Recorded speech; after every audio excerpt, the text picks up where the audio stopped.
আজকে গোটা বিশ্বব্যাপী স্লোগান চলছে নারী পুরুষের সমান অধিকার। শুনতে মজা লাগলেও এর তিক্ততা বড় ভয়াবহ। ইসলাম নারী আর পুরুষকে কোথাও সমান করেন না, বরং বেশিরভাগ ক্ষেত্রে নারীকে অগ্রাধিকার দিয়েছে।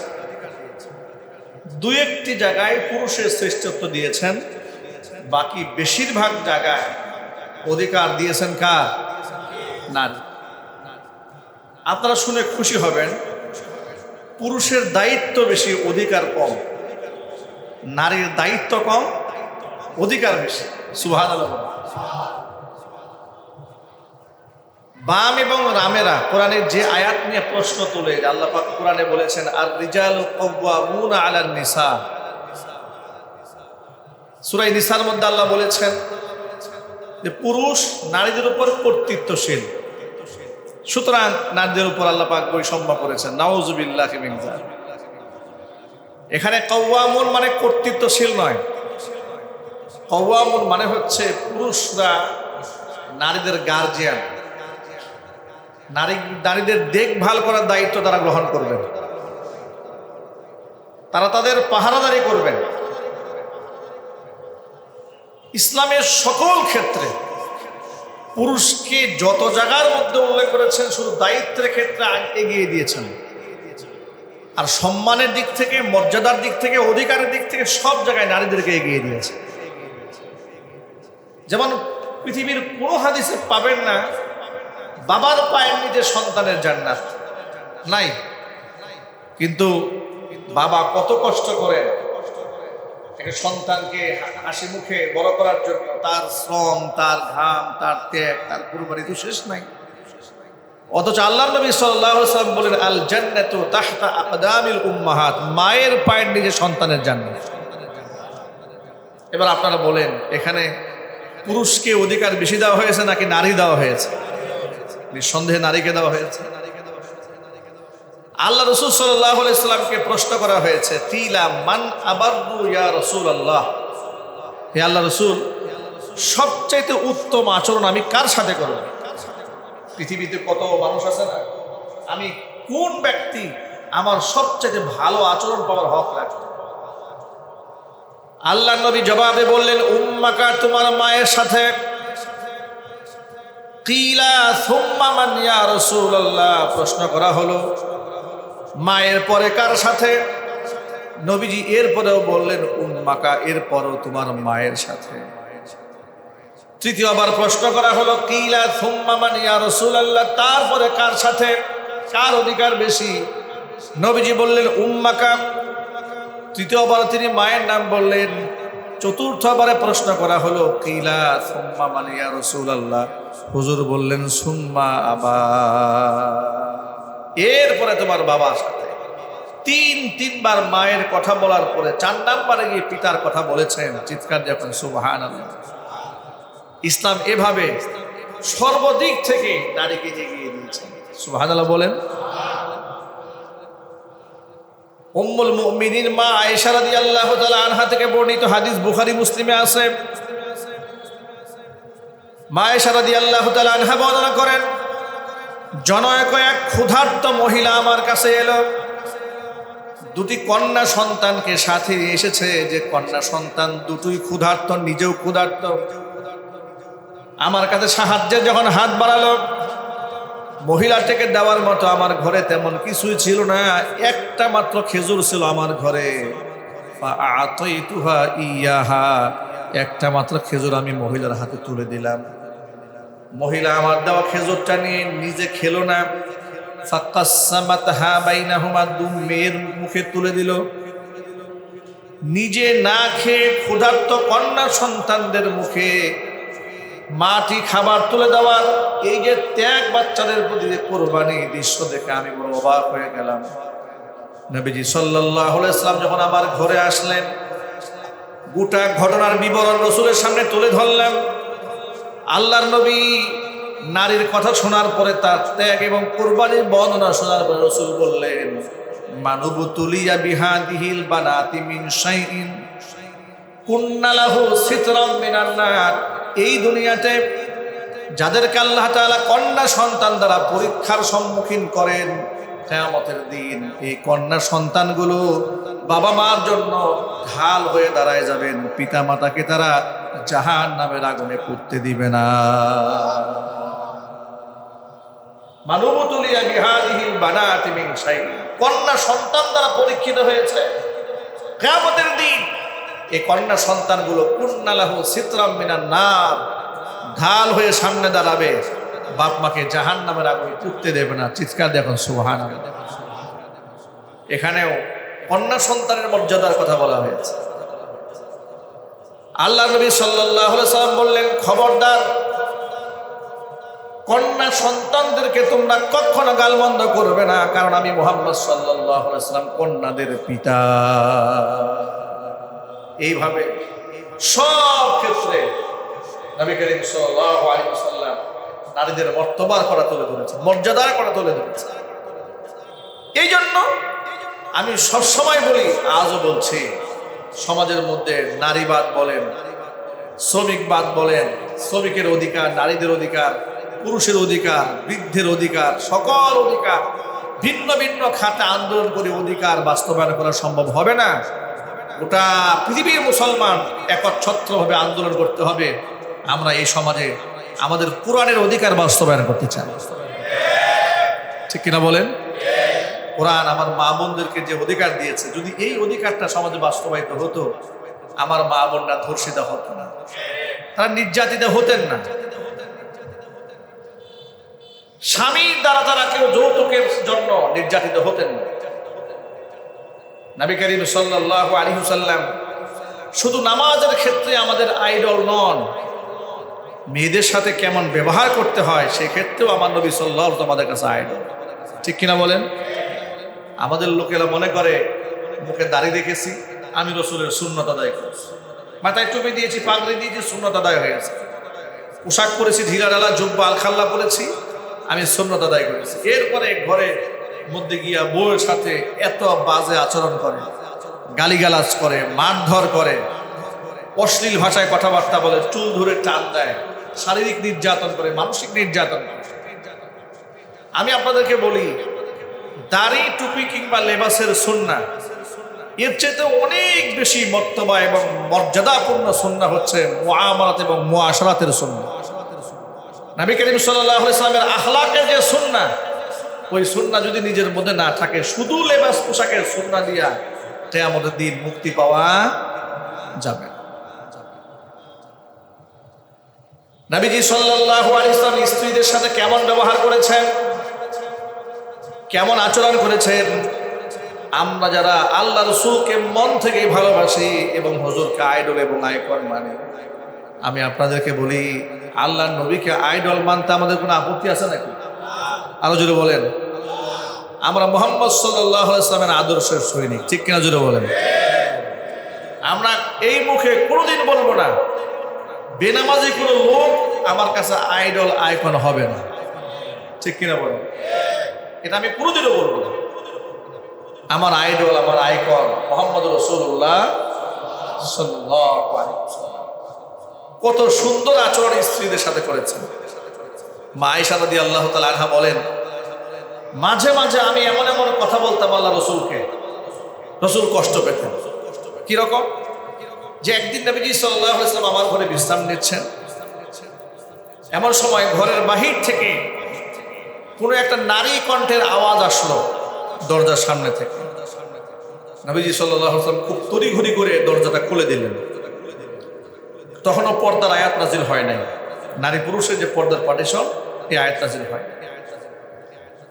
কণ্ঠের আওয়াজটা ছিল খাদিজাতুল কুবরা রাদিয়াল্লাহু তাআলা আনহার কণ্ঠের মতো। সুবহানাল্লাহ বলেন। কার মতো? মা খাদিজাতুল কুবরার যে কণ্ঠের আওয়াজ, এরকম কণ্ঠের আওয়াজ। নবীজি সাল্লাল্লাহু আলাইহি ওয়াসাল্লাম খুব তড়িঘড়ি করে দরজা খুললেন, খুলে দেখলেন খাদিজার বোন এসেছে, আপন বোন এসেছে। আপন বোন আসার পরে তিনি তাকে খুব আদর আপ্যায়ন করলেন, তাকে মেহমানদারি করলেন। মা আয়েশা বলেন, আমার কাছে খুব জেলাসি ফিল হলো। কেন জেলাসি হয়েছে? ওই খাদিজার কথা মনে করে, খাদিজার কথা মনে করে আমার খুব জেলাসি হলো। এত বছর আগে একটা নারী রাসূলের স্ত্রী ছিলেন এবং তিনি বয়োবৃদ্ধা ছিলেন। তিনি মারা গেছেন সেই কত সালে, কত বছর আগে। এখন তো আমরা তার রানিং স্ত্রী, আজও তার কথা বলতে না পেরে শুধু কণ্ঠের আওয়াজ শুনে পাগলে বড় দৌড়ে গেছে দরজা খোলার জন্য। এটা খুব জেলাসি ফিল হয়েছে। মা আয়েশা রাদিয়াল্লাহু তাআলা আনহা রাসূলকে বললেন, ইন্নাহা কানাত আজুজাতান, হে আল্লাহর নবী, এখন আপনি খাদিজাকে বলতে পারেন নাই, অথচ তিনি ছিলেন একজন বৃদ্ধা মহিলা। কবে সেই মারা গেছে? কদ আবদালাকাল্লাহু খায়রাম মিনহা, তার ইন্তেকালের পরে তার থেকে উত্তম রমণী কিন্তু আল্লাহ তাআলা আপনার জিন্দেগিতে উপহার দিয়েছেন। খাদিজা ইন্তেকাল করেছে, কিন্তু খাদিজার চেয়ে উত্তম রমণী আল্লাহ তাআলা আপনাকে উপহার দিয়েছে। নবীজি সাল্লাল্লাহু আলাইহি ওয়াসাল্লাম কসম করে বলেন, ওয়াল্লাহি, আমি আল্লাহর কসম করে বলছি, মা আবদালানি আল্লাহু খায়রাম মিনহা, খাদিজার চাইতে শ্রেষ্ঠ নারী আল্লাহ আমার জিন্দেগিতে আর দান করেন নাই। জোরে বলতে হবে সুবহানাল্লাহ। যে নারী রাসূল পাক সাল্লাল্লাহু আলাইহি ওয়াসাল্লামের কাছ চেয়েও 15 বছরের বয়সে বড়, রাসূলের আগে তার দুটা স্বামীও ছিল, দুইটা স্বামী তার ইন্তেকাল করেছেন। রাসূল পাক সাল্লাল্লাহু আলাইহি ওয়াসাল্লাম মা খাদিজার জীবনের তৃতীয় স্বামী। বয়োবৃদ্ধা, জ্ঞান বৃদ্ধা সে নারীর জন্য রাসূলের ভালোবাসা, মহব্বত, শ্রদ্ধা কত বেশি। আয়েশা রাদিয়াল্লাহু তাআলা আনহার মতো সুন্দরী তরুণী, এমনকি জ্ঞানবতী, গুণবতী, মেধাবী, স্মৃতিশক্ত, ধী শক্তি সম্পন্ন নারী থাকার পরেও রাসূল কসম করে বলছেন, আয়েশা রে, খাদিজার চাইতে শ্রেষ্ঠ নারী আমার জীবনে আল্লাহ পাক আর দান করেন না। এ কথা বলার পরে আল্লাহর নবী বললেন, শোনো আয়েশা, তোমরা হচ্ছ আমার সুখের দিনের সঙ্গিনী, খাদিজা ছিল আমার দুঃখের দিনের সঙ্গিনী। মক্কাতুল মুকাররমার সমস্ত মানুষ যেদিন আমাকে অস্বীকার করেছে, খাদিজা সেদিন আমার উপর বিশ্বাস স্থাপন করেছে। মক্কার মানুষরা যখন আমাকে বঞ্চিত করেছে, খাদিজা তার সকল সম্পদ দিয়ে আমাকে আগলায় ধরে রেখেছে। মক্কার সর্বস্তরের মানুষ যখন আমাকে মিথ্যাবাদী বলেছে, আমার খাদিজা তখন আমাকে সত্যবাদী বলে আমাকে আশ্বস্ত করেছে। এগুলা শোনার পরে আয়েশা রাদিয়াল্লাহু তাআলা আনহা বলেন, হে রাসূল, তাহলে আপনি খাদিজা সম্পর্কে আরো বিস্তারিত এমন কিছু বলুন যাতে করে আমরা তার কাছ থেকে শিক্ষা গ্রহণ করতে পারি। চিৎকার দেখুন সুবহানাল্লাহ। এবার আল্লাহর নবী সাল্লাল্লাহু আলাইহি সাল্লাম বললেন, শোনো আয়েশা, খাদিজার কত মর্যাদা। হেরা গুহায় যখন আমি ধ্যানমগ্ন থাকতাম, আমার খাদিজা আমার জন্য খাবার বেয়ে খাবার নিয়ে এই পাহাড় দিয়ে উপরে আসতো। একদিন আমি হেরা গুহার মধ্যে ধ্যানমগ্ন আছি, জিব্রাইল আসলেন আমার কাছে, আমার সাথে কথোপকথন সারলেন। এরপরে বললেন, ইয়া রাসূলুল্লাহ, আমি এখন আর থাকতে পারবো না এখানে। আপনার স্ত্রী খাদিজা আপনার জন্য খাবার নিয়ে এবং তরি তরকারি নিয়ে আসতেছে। আপনার স্ত্রী খাদিজা ইদা আতাতকা ফাকরা আলাইহা সালাম মিন রাব্বিহা ওয়া মিন্নি, আপনার স্ত্রী খাদিজা যখন আপনার কাছে আসবে, তখন আপনার স্ত্রী খাদিজাকে আমি জিব্রাইলের পক্ষ থেকে এবং আল্লাহর পক্ষ থেকে সালাম জানায়া দিবে। আপনি তাকে বলে দিবেন, জিব্রাইল তোমাকে সালাম দিয়েছে, স্বয়ং আল্লাহ পাক তোমাকে সালাম জানিয়েছেন। আল্লাহু আকবার বলেন। আপনারা চিন্তা করেন তো ভাই, কত বড় সৌভাগ্য এটা। খাদিজাতুল কুবরাকে সালাম জানিয়েছেন স্বয়ং, আর চিৎকার দিয়ে বলুন কে? একটা নারীকে আল্লাহ সালাম জানিয়েছে। কত সম্মানের অধিকারী হলে আল্লাহ পাক তাকে সালাম জানান। বহুত কষ্ট করে মা খাদিজা 2500 ফিট উঁচা পাহাড় বেয়ে হুজুরের জন্য খাবার নিয়ে আসছেন। কিছু রুটি, কিছু সবজি, তরি তরকারি নিয়ে এসেছেন। নবী করিম সাল্লাল্লাহু আলাইহি সাল্লাম খাদিজাকে ডেকে বলেন, খাদিজা, তোমার জন্য সুসংবাদ আছে। সুসংবাদটা কি? সুসংবাদ হচ্ছে জিবরাইল আলাইহিস সালাতু ওয়াস সালাম তোমাকে সালাম জানিয়েছেন, এমনকি স্বয়ং আল্লাহ পাক তোমাকে সালাম জানিয়েছেন। খাদিজাতুল কুবরা রাদিয়াল্লাহু তাআলা আবেগ আপ্লুত হলেন। তিনি বললেন, আল্লাহ রাব্বুল আলামিনের পক্ষ থেকে সালামের জবাবটা কেমন হবে দেখেন। আল্লাহ পাক তাকে সালাম দিয়েছেন। সালামের জবাবে মা খাদিজাতুল কুবরা বললেন, হুয়াস সালাম ওয়া মিনহুস সালাম, ওয়া আলা জিবরিল আসসালাম, অর্থাৎ শান্তি তো আল্লাহর পক্ষ থেকে আসে এবং তিনি শান্তিময়, এবং জিবরাইল আলাইহিস সালাতু ওয়াস সালামের উপর শান্তি বর্ষিত হোক। জোরে বলেন সুবহানাল্লাহ। কত জ্ঞানী ছিলেন মা খাদিজাতুল কুবরা। তিনি বলেন নাই যে ও আলাল্লাহিস সালাম, আল্লাহর উপর শান্তি বর্ষিত হোক। কি আল্লাহর উপর শান্তি বর্ষিত হোক এই দোয়া করা যায় নাকি? মা খাদিজাতুল কুবরা বলেন হুয়াস সালাম, আল্লাহ পাক তো শান্তিময়, তিনিই তো শান্তি। ওয়া মিনহুস সালাম, সকল শান্তির ফয়সালা তার পক্ষ থেকে হয়। চিৎকার দেখুন আল্লাহু আকবার। কত বড় জ্ঞানী হলে, কত বড় মেধাবী হলে তিনি সালামের জবাবটা এইভাবে দিলেন। আমি হাদিসটা যতবার পড়েছি আর অবাক হয়েছে, এই জবাবটা তিনি শিখলেন কার কাছ থেকে? আমাকে যদি কেউ সালাম দেয়, যদি বলে আসসালামু আলাইকুম, আমি বলবো ওয়া আলাইকুম আসসালাম। জিবরাইল সালাম দিয়েছে, আমি বললাম ওয়া আলা জিবরিল আসসালাম, জিবরাইলের উপর শান্তি বর্ষিত হোক। কিন্তু আল্লাহ সালাম দিয়েছে, আল্লাহর জন্য তো দোয়া করা যায় না। কি আল্লাহর জন্য দোয়া করা যায়? আল্লাহর জন্য দোয়া আপনি কার কাছে করবেন? আমাদের সমস্ত চাওয়া পাওয়া কার কাছে? আল্লাহর কাছে। তিনি মা খাদিজাতুল কুবরা বুদ্ধি করে কি সুন্দর জবাবটা দিয়েছে, হুয়াস সালাম ওয়া মিনহুস সালাম, তার পক্ষ থেকে শান্তির ফয়সালা হয়, তিনিই শান্তিময়। কোন সুবহানাল্লাহ। শুধুমাত্র সালাম দিয়ে ক্ষান্ত হননি, জিবরিল আলামিন বলে গেলেন ও আল্লাহর হাবিব, আপনি আপনার স্ত্রীকে সালাম জানাবার পরে বলে দিবেন ওয়াবাশশিরহা বিবাইতিন ফিল জান্নাতি মিন কাসাবিন লা সাগাবা ফীহি ওয়ালা নাসাবা। আপনি মনি মুক্তা খচিত এক জান্নাতের সুসংবাদ তাকে দিয়ে দিবেন, যেখানে কোনো ক্লান্তি থাকবে না, যেখানে কোনো শোরগোল থাকবে না। লা সাগাবা ফীহি ওয়ালা নাসাবা, কোনো শোরগোল নাই, চিৎকার চেঁচামেচি নাই, কোনো ক্লান্তি নাই, সুখ আর সমৃদ্ধিতে ভরা মনি মুক্তা খচিত এক জান্নাতের সুসংবাদ আপনার স্ত্রী খাদিজার জন্য আপনি দিয়ে দেন। সুবহানাল্লাহ। ভাইয়েরা, আমার মায়েরা বোনেরা যদি, আমার মায়েরা বোনেরা যদি মা খাদিজাতুল কুবরার জীবনীটা পড়তেন, তারা যদি জানতেন, তারা যদি ফাতেমাতুজ জাহরা রাদিয়াল্লাহু তাআলা আনহার জীবনীটা পড়তেন, তারা যদি মা আয়েশা রাদিয়াল্লাহু তাআলা আনহার জিন্দেগিটা ফলো করতেন, তাহলে আমাদের সমাজে স্বামী স্ত্রী এত কলহ, এত দ্বন্দ্ব, এত হিংসা, জিজ্ঞাসা, মারামারি, কাটাকাটি, এগুলো আমাদের সমাজে থাকতো না। আপনারা শুনে অবাক হবেন, কদিন আগে টাঙ্গাইল জেলার ব্যাপারে শুনেছিলাম যে বিবাহ হয়েছে 800, বিবাহ ভেঙে গিয়েছে প্রায় 600-র উপরে এক বছরের ব্যবধানে। নাউজুবিল্লাহি মিন যালিক। আবার কয়েকদিন আগে নোয়াখালী চাঁদপুর অঞ্চলের দিকে শুনেছি, সেখানেও হাজার খানিক বিবাহ হয়েছে, 800-র মতো তালাক হয়ে গিয়েছে, পত্রপত্রিকাতে আসে।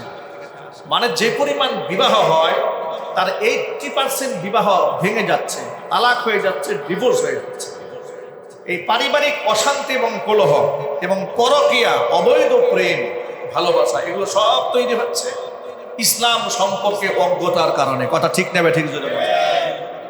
আর এই Facebook, YouTube, online, social media তো এখন ঢোকা যায় না নোংরামির কারণে। ঠিক কিনা বলেন? আপনি ভালো কোনো আলোচনা, ওয়াজ, নসিহত ইউটিউবে ছাড়েন, এটা মানুষের সামনে খুব একটা রিচ করে না, আসে না, খুব একটা দেখতে পারে না।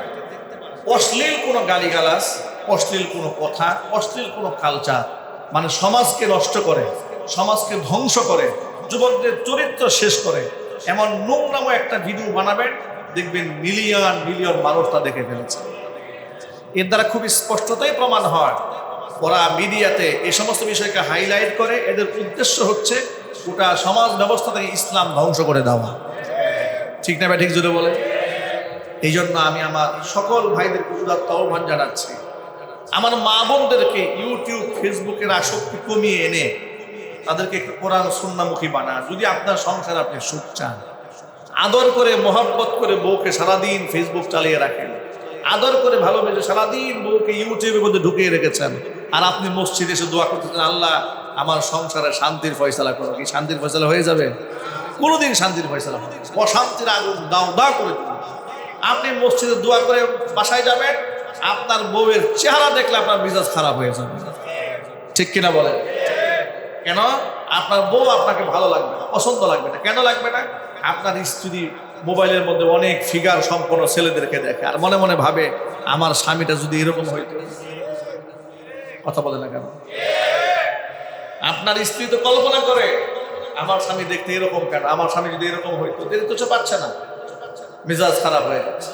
সিনেমার রঙিন পর্দায় শুধু প্রেম আর ভালোবাসা দেখে, বাস্তবিক লাইফ তো দেখে না। তারা মনে করে যে ওদের এত সুখ, আমাদের সুখ নাই কেন, ঠিক কিনা? তখন সমাজের মধ্যে অশান্তির আগুন লেগে যায়। অনুরূপভাবে আমাদের চরিত্রকে হেফাজত করতে হবে, আপনার চোখকেও হেফাজত করতে হবে। যদি এটা আমরা না করি তাহলে সমাজের মধ্যে অশান্তির আগুন লেগে যাবে। নারীদের ফিতনা নিয়ে কথা বলতে চেয়েছিলাম। এই কথা বলার উদ্দেশ্য হচ্ছে আমাদের এটা, এই ফিতনা সমাজে এমন পর্যায়ে ছড়িয়ে গেছে, এই ফিতনা থেকে আলেমরা পর্যন্ত মুক্ত থাকতে পারছে না, ঠিক না? ঠিক জুড়ে বলেন। ফেসবুক খুললেই অমুক জায়গার মধ্যে কেলেঙ্কারি, এমুক জায়গার মধ্যে ঝামেলা, এই হয়েছে সেই হয়েছে, ঢোকা যাচ্ছে না। নারীদের ব্যাপারে আমাদের সতর্ক থাকতে হবে। আল্লাহ পাক সতর্ক থাকার তৌফিক দান করেন। আমাদের মেয়েরা সমাজের আমাদের জন্য মর্যাদার কারণ হতে পারে। আমাদের মেয়েরা আমাদের সমাজের জন্য, আমাদের জন্য অভিশাপ নয়, কিন্তু আমরা আমাদের মেয়েদেরকে অভিশাপের পাত্রী বানিয়ে দিচ্ছি, ঠিক কিনা বলেন? যেগুলো নারী আন্দোলন করছে, নারী সংস্কার কমিশন নিয়ে কথাবার্তা বলছে, এদের চেহারা সুরতগুলো তাকায় দেখেন, এদের ড্রেসআপগুলোর দিকে একটু তাকায় দেখেন, এদের মুখের ভাষাগুলো খেয়াল করেন, এদের ল্যাঙ্গুয়েজগুলো খেয়াল করেন। আপনারা খুব সহজে অনুমান করতে পারবেন যে এরা আসলে নারীদের অধিকার কিংবা নারীর মর্যাদাকে রক্ষা করার জন্য নামে নাই। ওরা নেমেছে নারীর অধিকার কমিশনের নামে, নারী সংস্কার কমিশনের নামে, নারীর মর্যাদাকে প্রতিষ্ঠার নামে ইসলামী আদর্শকে ধ্বংস করে দিয়ে পশ্চিমা কালচার কিংবা ভারতীয় মুশরিকদের কালচার বাংলাদেশে প্রমোট করার জন্য।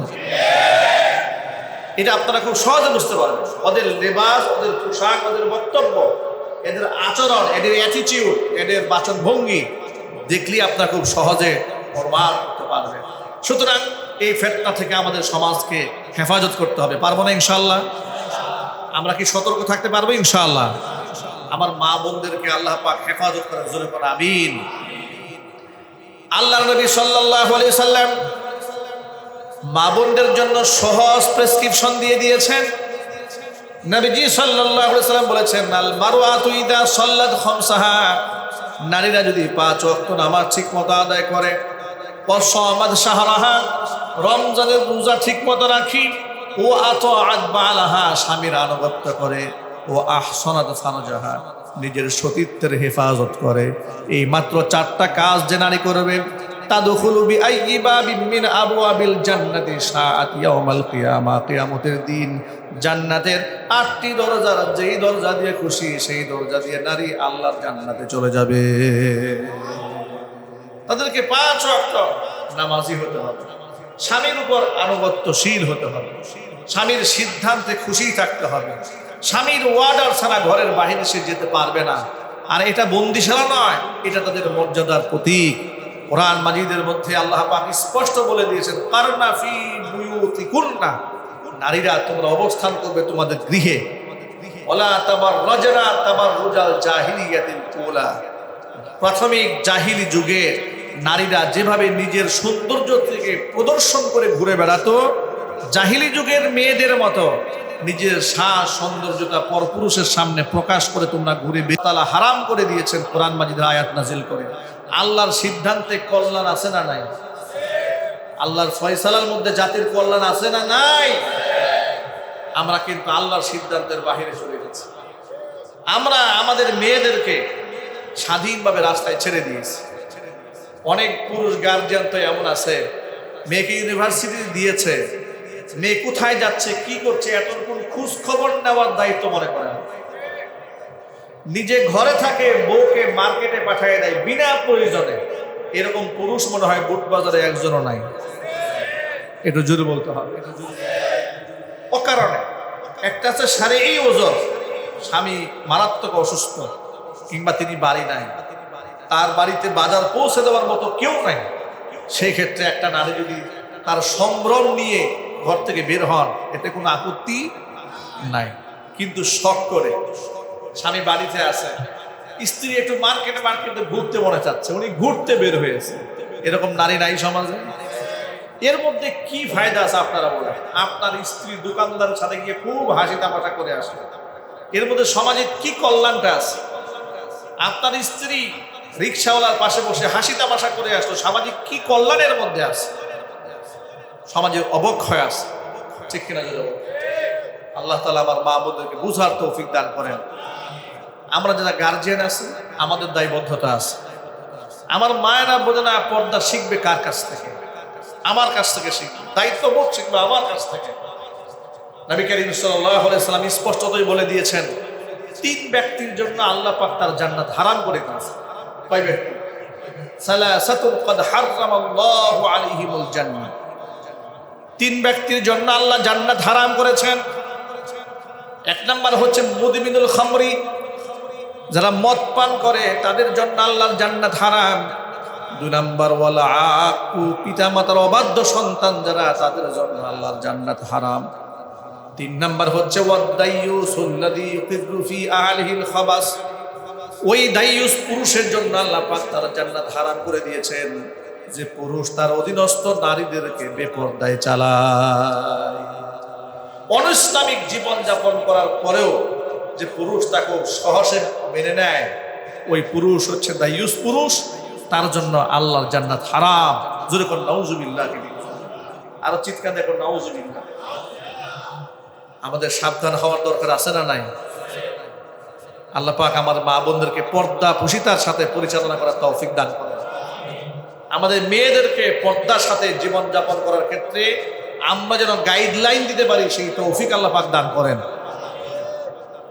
এটা নিয়েই আলেমদের এই আন্দোলন। এই যে নারী সংস্কার কমিশন, তারা যে সমস্ত অশ্লীল দাবিগুলা পেশ করেছিল, হেফাজতে ইসলাম বাংলাদেশের নেতৃত্বে বাংলাদেশের সাধারণ ওলামা তুলাবা, সাধারণ মানুষ সব রাজপথে ঝাঁপিয়ে পড়েছিল। উদ্দেশ্য এটাই যে আমরা আমাদের সমাজের মধ্যে অশ্লীলতা দেখতে চাই না, বেহায়াপনা দেখতে চাই না। আমরা সামাজিক ক্ষেত্রে ইসলামটাকে দেখতে চাই। কি দেখতে চাই না? ইনশাআল্লাহ। যদি বলুন দেখতে চাই না ইনশাআল্লাহ। যারা এই সমস্ত আলেম ওলামারা যারা ভূমিকা রাখেন, তাদেরকে কটাক্ষ করে গতকালকে দেখলাম ফেসবুকে, অনলাইনে, সোশ্যাল মিডিয়াতে একটা সংবাদ খুব ভাইরাল হয়েছে। বাংলাদেশের রাজনৈতিক দলের এক প্রথম সারির এক নেতা, নাম হচ্ছে ফজলুর রহমান নাকি নাম, কিশোরগঞ্জে বাড়ি। এই ভদ্রলোক কোনো এক টক শো অনুষ্ঠানে বলতেছেন, এদেশের আলেম ওলামাদেরকে খুব বিশ্রী ভাষায় কটাক্ষ করে, যে এগুলা বাইতুল মুকাররমে নামাজ পড়ে, উত্তর গেটে এসে লাফালাফি করে, খুব গরিব মিসকিন অসহায় ছেলেরা মাদ্রাসায় পড়ে, এরা উস্তাদদের কথায় উঠা বসা করে, এদের মাথায় কোনো জ্ঞান নাই, বুদ্ধি নাই। এরপরে হেফাজতের ডাকে এরাই নাকি নারী কমিশনের বিরুদ্ধে রাজপথে ঝাঁপিয়ে পড়ে। আলেমরা আমাদের জ্ঞান বুদ্ধি না থাকার কারণে নাকি নারী কমিশনের বিরুদ্ধে আলেমরা লেগেছে। যদি জ্ঞান বুদ্ধি থাকতো তাহলে আলেমরা রাজপথে আন্দোলন করতো না।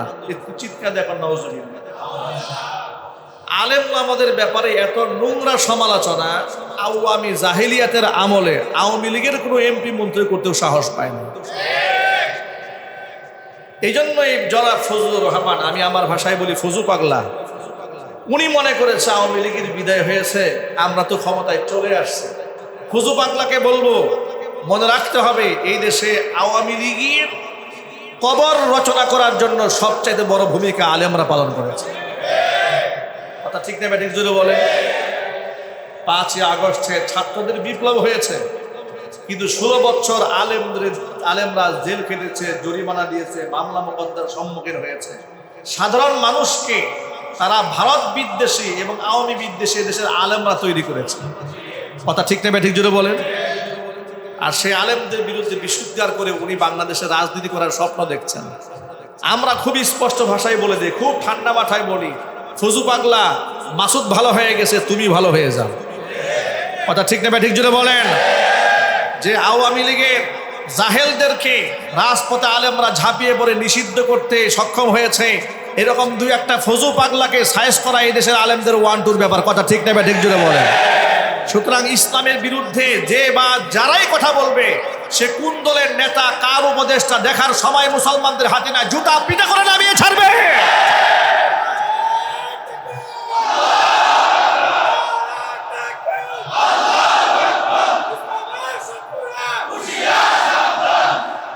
এই ফজু পাগলা বলেছে আলেমদের নাকি জ্ঞান বুদ্ধি নেই, এই জন্য নাকি নারী কমিশনের বিরুদ্ধে কথাবার্তা বলছে। নাউজুবিল্লাহ। এই দেশে যদি আলেম ওলামা না থাকতো তাহলে ফজু পাগলার গায়ে লুঙ্গি থাকতো না। কথা বলে না কেন? এদেশে আলেমরা না থাকলে ফজু পাগলা ল্যাংটা হয়ে রাস্তায় হাঁটতো, আর ফজু পাগলার ছেলে মেয়েরা ফজু পাগলাকে রাস্তায় জুতা দিয়ে পিটাইতো।